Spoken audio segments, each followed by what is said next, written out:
Listen to you worship. Counselors, good job.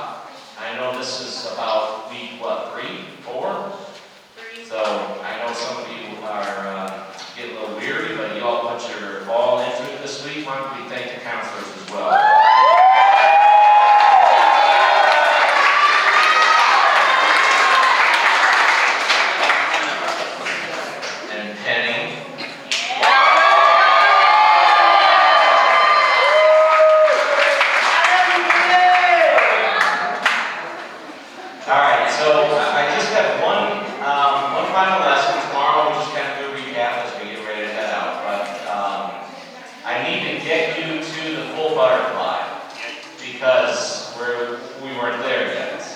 We had stopped along the way in our process from moving from an egg to a larva to a pupa, that's a tough word to say, chrysalis, into an adult. And as that butterfly emerges from the chrysalis, it starts to flap its wings, it starts to fly away, and then it wants to eat. Do you know how a butterfly eats? Anyone? A butterfly does not have a mouth. Don't ask if a butterfly has a mouth. It's cross. Does it what? It does not taste with its feet. It could, that I know of, especially with the lid off the ground. Yeah. It's not its eyes. It does have a little straw tongue, very similar to what I gave you. Okay? Like some of you are doing it. Some of you are like, I'm not doing that. Next slide. A butterfly eats from what is called the proboscis. You can put it somewhere in the okay? There's no mouth.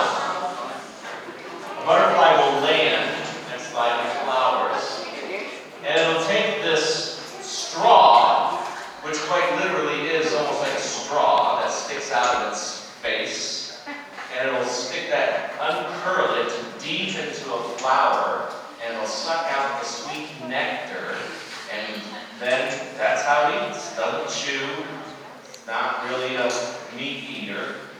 It just takes its proboscis and it uncurls it, and it gets it deep in that flower, and it sucks out the sweet, sweet nectar. It's the equivalent of you simply drinking pop all the time. Not a bad idea. That's what they live on. That's why they buzz around. That's why they fly around so quickly. It's also why they die in 2 weeks.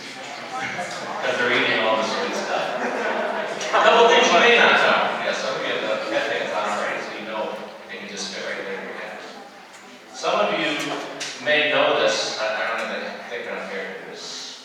Some of you may know this, but this is one of those fascinating things about how butterflies eat, what they eat. They love salty things, they love sweet things. One of the things they love to do is to eat off of turtle tears. If they can make it up, go ahead and Google it. They land on turtle tears that are very salty, and they use that proboscis to dip into that turtle's eyes and eat away the tears of the turtles. Which I don't know why turtles are so sad that they're just crying. Maybe they're being blessed that day. Probably for no It's reason. not only turtles though. They eat off of crocodiles as well. So they will land on crocodile eyes, and they will drink the crocodile tears with their proboscis, and this has absolutely nothing to do exactly with the lesson. But I do want to ask you this question. What are you going to do to feed your spiritual decisions that you have made this week? What are you going to do to feed the spiritual decisions you made this week? Some of you made some pretty serious spiritual decisions. Throughout this week, some of you may have given your heart to the Lord. Some of you may have decided to stop doing something you were doing before. Some of you may have decided, you know what, I'm gonna get serious about praying. I'm gonna get serious about setting that time aside to pray. The Lord, I know, has been working. He's always very faithful. And I know there are spiritual decisions that you have made this week. And so what are you going to do in order to feed your spiritual decisions that you have made this week? I mean, if it were up to me, I just would go home with him. Like every one of you. And I can be your coach. And in the morning, I'd say, remember, you made a decision. You wanted to get up early, and you wanted to pray right before your feet hit the bed. Have you done that? You can do this, come on. Or you go to church, and we're not singing at church the kind of songs you're singing right now. You're singing a little slower songs, and you're like, can't we just kind of kick it up a gear and sing Oceans? Some of the older people are like, oceans? I swam in an ocean once. And you realize, wait a minute, not every church service is like being around people my age singing boisterously to the Lord with songs that have a beat. Sometimes the church is just, no. So what are you going to do? How are you going to maintain the spiritual decision that you have made this week? I can't go home with you. Well, not every one of you. Your counselors can't go home with you.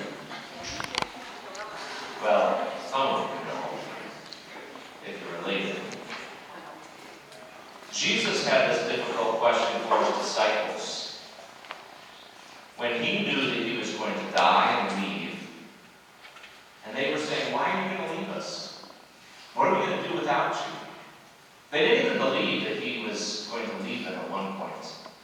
And they argued with him.